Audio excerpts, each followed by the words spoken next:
नमस्कार, मैं हूं आपके साथ आशा सरमाल। चलिए शुरुआत करते हैं उत्तराखंड से जुड़ी हुई खबरों की।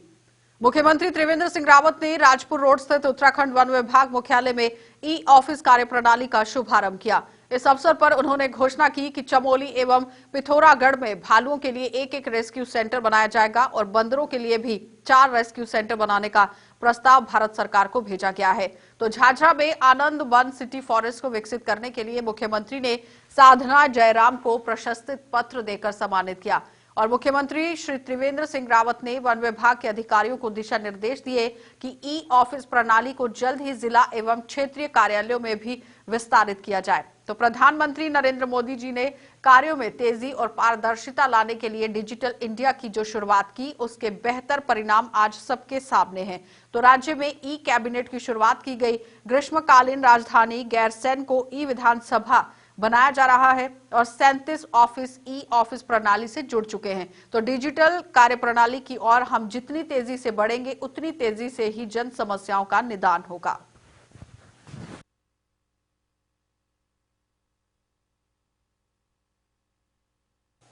तो भाजपा की राज्यसभा के प्रत्याशी नरेश बंसल द्वारा उत्तराखंड की राज्यसभा के लिए विधानसभा में नामांकन दाखिल किया गया और इस अवसर पर मुख्यमंत्री त्रिवेंद्र सिंह रावत ने कैबिनेट मंत्री श्री मदन कौशिक, भाजपा के प्रदेश अध्यक्ष श्री वंशीधर भगत और उच्च शिक्षा राज्य मंत्री डॉक्टर धन सिंह रावत व अन्य महानुभवी जो लोग हैं वो भी वहां उपस्थित रहे।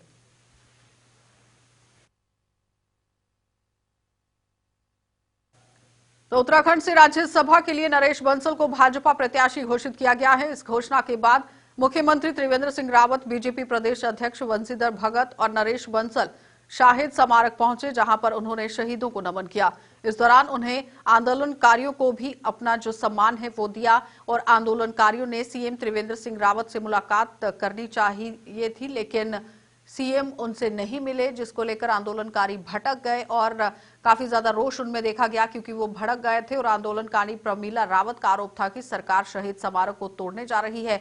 उन्होंने कहा कि स्मार्ट सिटी के नाम पर सरकार ने ऋषिकेश में भी शहीद स्मारक को तोड़ा है, लेकिन आंदोलनकारी सरकार की इस मंशा को पूरा नहीं होने देंगे। वहीं आंदोलनकारियों के आरोप को लेकर देहरादून के डीएम आशीष श्रीवास्तव ने साफ कर दिया है कि शहीद स्मारक को नहीं तोड़ा जा रहा।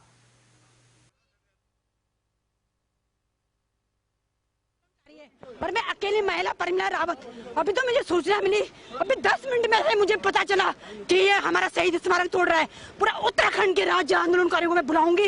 निश्चित तौर पे 9 नवंबर को हमारा राज्य गठन होता है। अगर सीएम यहाँ आएगा तो हम ताला लगाएंगे मिलकर यहाँ पे पहली बात, और हमें कहीं दिखेगा तो मैं आप सीएम को नहीं छोड़ूंगी, क्योंकि ऋषिकेश तोड़ा इन्होंने हमारा, हम उसमें आंदोलन चल रहा है। वहाँ इन्होंने अभी वहाँ पे बना रहे बड़े बड़े सिटी स्मार्ट के बड़े बड़े लोगों को भेज दिया हमारी भूमि।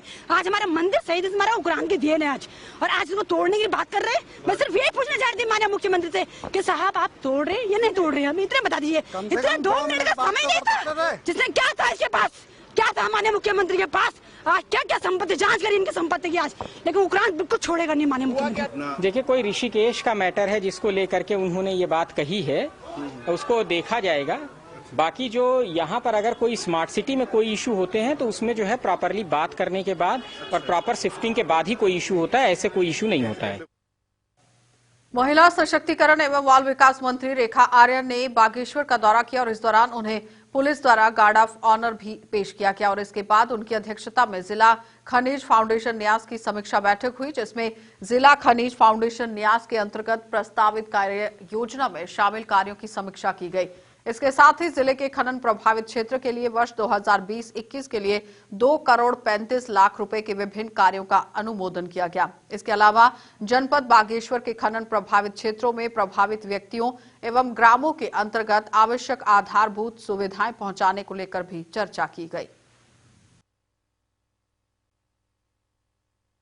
समिति की बैठक ली गई है और बैठक में जो हमारे जिन क्षेत्रों में खनन होता है तो उन क्षेत्रों में जो खनन प्रभावित क्षेत्र हैं किस प्रकार से हम उनके यहाँ डेवलपमेंट कर सकते हैं, उनके प्रस्तावों पर आज चर्चा की गई है। और इस चर्चा के दौरान में जो है ऐसा भी जानकारी मिला कि विधायक जी से खासकर बागेश्वर के जो हमारे विधायक हैं उनके प्रस्तावों को नहीं लिया गया है, ऐसा विधायक जी ने वहाँ पर बात रखी, जिसके लिए मैंने डीएम को स्पष्ट निर्देश दे दिए हैं कि जनप्रतिनिधि चाहे वो ग्राम प्रधान से लेकर जिला पंचायत से लेकर आपके ब्लॉक प्रमुख से लेकर आपके विधायक जी सभी के साथ समन्वय बनाते हुए आप उस क्षेत्र का जो खनन क्षेत्र है उसके प्रस्तावों को आप लीजिए।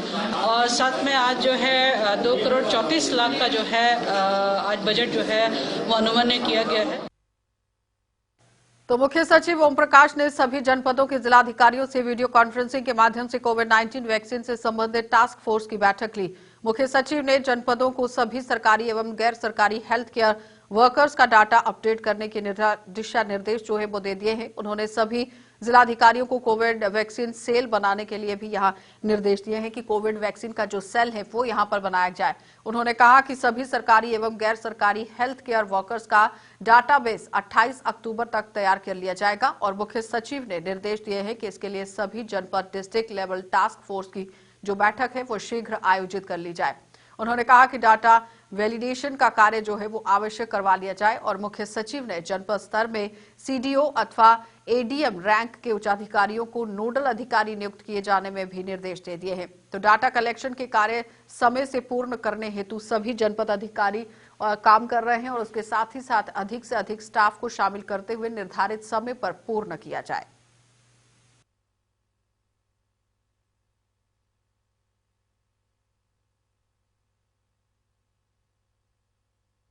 तो राजधानी पुलिस अब वरिष्ठ नागरिकों की सुरक्षा को लेकर आगे आई है, जिसको लेकर डीआईजी अरुण मोहन जोशी ने सीनियर सिटीजन को लेकर सुरक्षा मद्देनजर रखते हुए पूरा कारण जो है वो दिखाया है और इस पर दिशा निर्देश जारी कर दिए हैं कि जल्द से जल्द सुरक्षा व्यवस्था को चाक चौबंद कर दिया जाए। तो डीआईजी अरुण मोहन जोशी के अनुसार राजधानी देहरादून में बड़ी संख्या में सीनियर सिटीजन अकेले रहते हैं और उन्हें कई दिक्कतों का सामना करना पड़ता है। तो पुलिस अब ऐसे सीनियर सिटीजन को लेकर चिन्हित करने जा रही है और इन्हें पेश आने पर जो समस्याएं हैं उनका निवारण भी किया जाएगा, यानी कि उनकी जितनी भी समस्याएं हैं उनका हल किया जाएगा।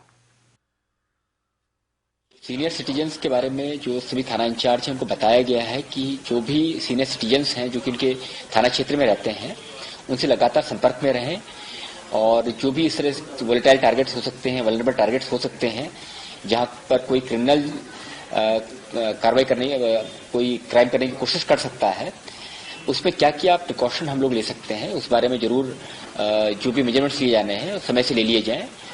और साथ ही साथ जो हमारा सीनियर सिटीजन डेस्क है उनको बताया गया है कि 24/7 ऑपरेशनल रहेगा। हमारा हेल्पलाइन नंबर है, सभी को कम्युनिकेट कर दिया गया है। वहां पर जो भी सीनियर सिटीजन्स हैं उनकी जो भी समस्याएं होती हैं जो हमारी जानकारी में आती हैं हम लोग उसको एड्रेस करने की कोशिश भी करते हैं। तो फोकस इसी बात पर है कि जो सीनियर सिटीजन्स हैं जिनको टारगेट किया जा सकता है, जो क्राइम के लिहाज से जो वल्नरेबल हैं, वोलेटाइल हैं, वहां पर जो भी प्रिकॉशंस लिए जाने हैं वो इमीडिएटली लिए जाएं और साथ ही साथ उनको जो भी पुलिस स्तर से जो भी हम लोग सहायता प्रोवाइड कर सकते हैं उसके लिए भी हम लोग लगातार प्रयास कर रहे हैं। तो कांग्रेस के उत्तराखंड प्रदेश के प्रभारी देवेंद्र यादव आज जॉली ग्रांट एयरपोर्ट पर पहुंचे और वहां से डोईवाला पहुंचने पर कांग्रेस के सैकड़ों कार्यकर्ताओं ने फूल मालाओं से जोरदार उनका स्वागत किया। इस अवसर पर प्रदेश अध्यक्ष प्रीतम सिंह के साथ तमाम विधायक और प्रदेश के अलग अलग जिलों के तमाम कार्यकर्ता भी प्रदेश प्रभारी के काफिले के साथ मौजूद रहे और डोईवाला में कांग्रेस कार्यकर्ताओं की एकजुटता और भीड़ को देखकर प्रदेश प्रभारी देवेंद्र यादव के साथ प्रदेश अध्यक्ष प्रीतम सिंह भी उत्साहित दिखे। और प्रदेश सचिव सागर मनवाला ने कहा कि कांग्रेस कार्यकर्ताओं में युवा प्रदेश प्रभारी ने आते ही जोश भर दिया है और इसलिए 2022 के चुनाव के लिए कार्यकर्ताओं ने कमर कस ली है और भारतीय जनता पार्टी सरकार के खिलाफ जनता के गुस्से को कांग्रेस चुनाव में भाजपा के खिलाफ ही मुद्दा बनाकर चुनाव लड़ेगी।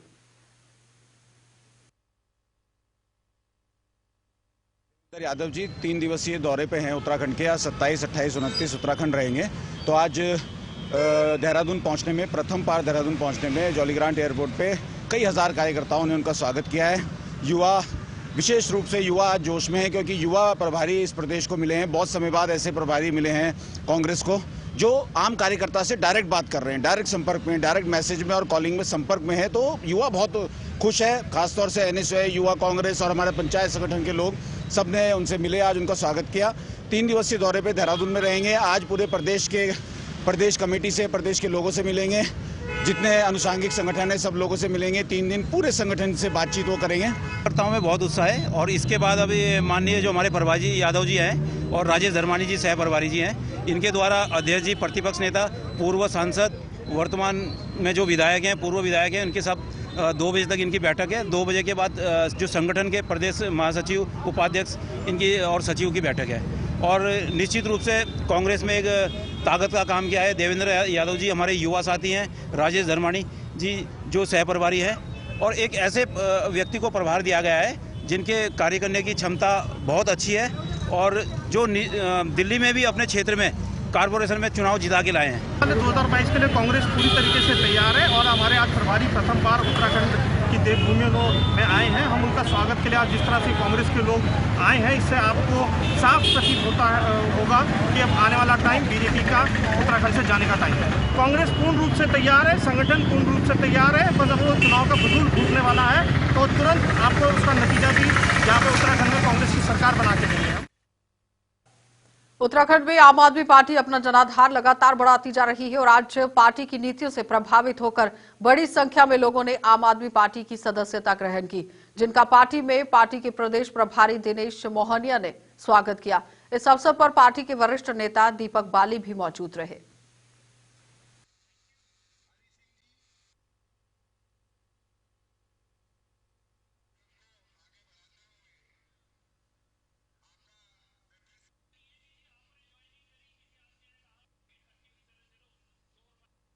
पार्टी छोड़कर काफ़ी समय से कांग्रेस पार्टी में था, छोड़कर आज आप पार्टी मैंने ज्वाइन की है क्योंकि मुझे केजरीवाल जी की नीति बहुत पसंद है और मैं स्वयं अभी पिछले हफ्ते गया था, खुद आदरणीय मुख्यमंत्री केजरीवाल जी से दीपक बाली के साथ, अपने विक्की सौदे के साथ जाके मिला था और मैं उनसे बहुत प्रभावित हुआ।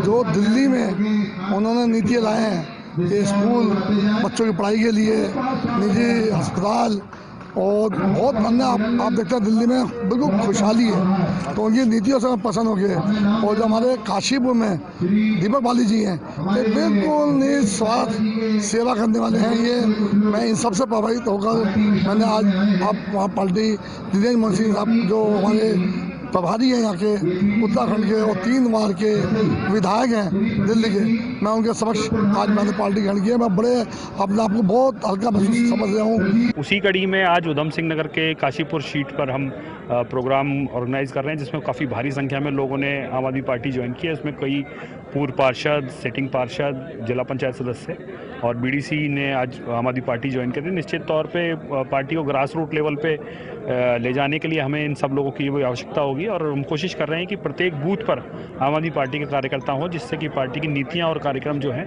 वो घर घर तक पहुंच सकें। और हमारा जिस तरह के कैंपेन का हिस्सा रहा है कि हम हर प्रत्येक वोटर को टच करते हैं, जिसमें कोशिश ये की जाती है कि पार्टी के कार्यक्रम हर व्यक्ति तक पहुँच सकें। उसी कड़ी में आज हम इस प्रोग्राम को ऑर्गेनाइज करेंगे। तो लक्सर क्षेत्रों में बदमाशों के हौसले इस कदर बुलंद हैं कि उन्हें ना तो पुलिस का कोई खौफ है और ना ही कानून का।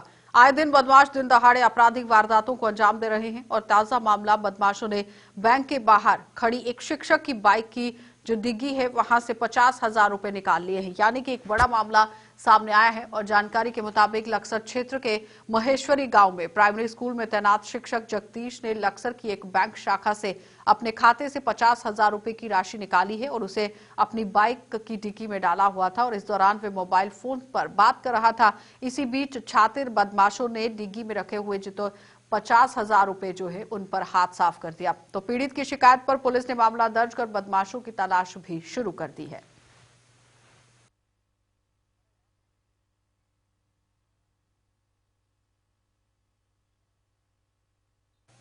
जिला अस्पताल गांधी में इलाज के लिए आने वाले मरीजों और तीमारदारों को इन दिनों पार्किंग को लेकर दिक्कतों का सामना करना पड़ रहा है और आए दिन जिला अस्पताल में गाड़ियों की पार्किंग का लेकर जो एक मामला है वो निकलकर सामने आता है। तो ऐसे अक्सर हंगामे वहां पर होते रहते हैं, लेकिन अस्पताल प्रशासन इस मामले को लेकर कोई संजीदगी नहीं दिखा रहा, जिसका खामियाजा यहां आने वाले मरीजों और तीमारदारों को भुगतना पड़ रहा है।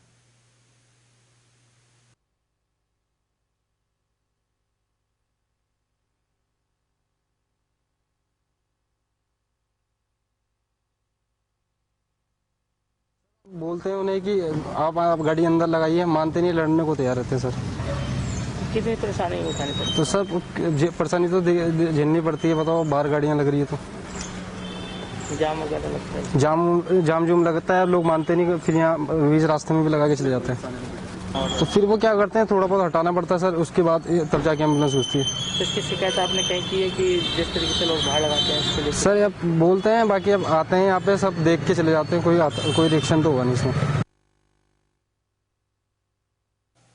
तो लक्सर नगर की सब्जी मंडी के तकरीबन 100 दुकानदारों के कारोबार पर संकट की तलवार लटक गई है। रेलवे विभाग ने इस जमीन पर अपना हक जताया है और अवैध अतिक्रमण बताते हुए दुकानदारों को नोटिस जारी कर 15 दिन के भीतर सब्जी मंडी की भूमि को खाली करने का अल्टीमेटम दिया गया, जिससे दुकानदारों में हड़कंप मच गया है। और सब्जी मंडी के कारोबारियों का कहना है कि वो करीब 50 वर्षों से इस भूमि पर कारोबार करते आए हैं और उन्होंने कहा कि पिछले कुछ सालों से रेलवे के साथ उनका जो कोर्ट में मुकदमा चल रहा था। दुकानदारों ने आरोप लगाया है कि रेलवे विभाग द्वारा उन्हें उजाड़ने की साजिश रची जा रही है। दुकानदारों ने रेलवे के नोटिस को उच्च न्यायालय में चुनौती देने की भी चेतावनी दी।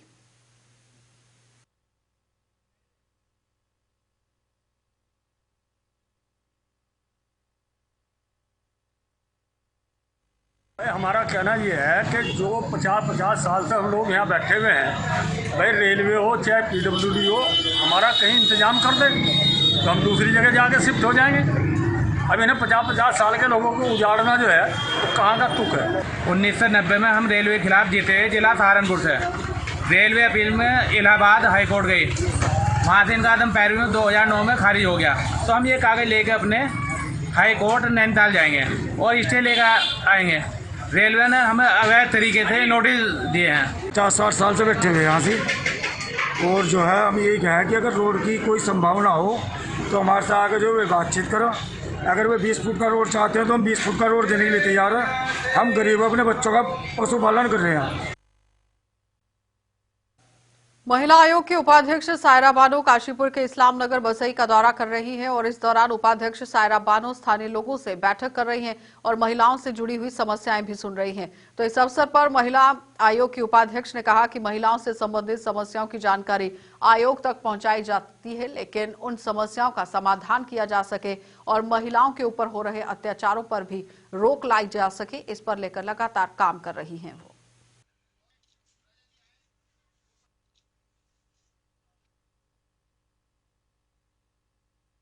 शिकायत आती है मेरे पास तो मैं चाहूँगी कि आपसी कॉम्प्रोमाइज़ हो जाए, हेल्पलाइन की मदद लूँ और मैं ज़्यादा से ज़्यादा ये चाहती हूँ कि आपसी कॉम्प्रोमाइज़ हो जाए। फिर अगर ऐसा नहीं होता है तो मैं आगे जो कानूनी कार्रवाई है वो करूँगी और उसकी सहायता लूँगी और उनकी मदद करूँगी पूरी। इस तरह का कोई भी अगर शिकायत आती है तो मैं स्थानीय प्रशासन द्वारा जो उनकी पूरी मदद करूँगी। महिला आयोग की उपाध्यक्ष श्रीमती सायरा बानो जी हमारे निवास स्थान पर ग्राम पंचायत पसरी में आई थी। उन्होंने कहा कि कोई भी इस तरह की कोई भी परेशानी महिला के साथ उत्पीड़न या कोई 3 तलाक का मामला या कोई और तरह का कोई होता है तो हमसे संपर्क करें। महिला को इस बारे में जानकारी भी दी। हम बहुत आभारी हैं मैडम जी के। कालाडूंगी में पुलिस और वन विभाग द्वारा अवैध खनन के खिलाफ एक अभियान शुरू किया गया है और इस अभियान के तहत पुलिस और वन विभाग द्वारा संयुक्त कार्रवाई करते हुए थाना क्षेत्र के बनाखेड़ा रेंज में अवैध खनन में लिप्त 2 ट्रैक्टर ट्रॉलियों को सीज किया गया।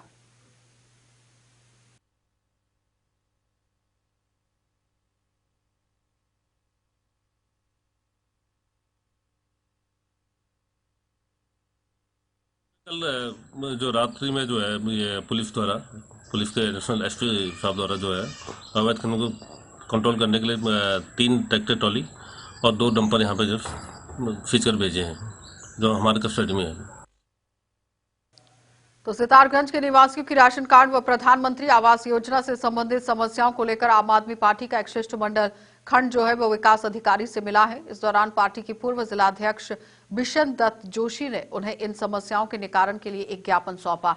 ज्ञापन में कहा गया कि इस क्षेत्र में विभिन्न ग्रामों के अनेकों परिवार ऐसे हैं जिनके राशन कार्ड नहीं बने हैं, जिससे इन परिवारों को सरकार द्वारा चलाई जा रही कल्याणकारी योजनाओं का लाभ नहीं मिल रहा।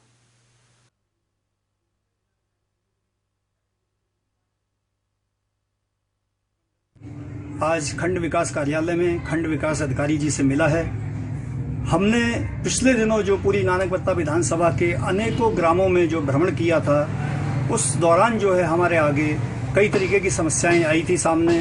उन समस्याओं को लेकर आज हम खंड विकास अधिकारी जी से मिले हैं। हमारे नानकमत्ता विधानसभा में बहुत सारी परिवार ऐसे हैं जो वर्षों से जो है विधानसभा के कई विभिन्न ग्रामों में रह रहे हैं, लेकिन उनके राशन कार्ड आज तक नहीं बने हैं। तो ऐसे परिवारों के अतिशीघ्र राशन कार्ड बनाए जाने की बात हमने बीडीओ साहब से कही है।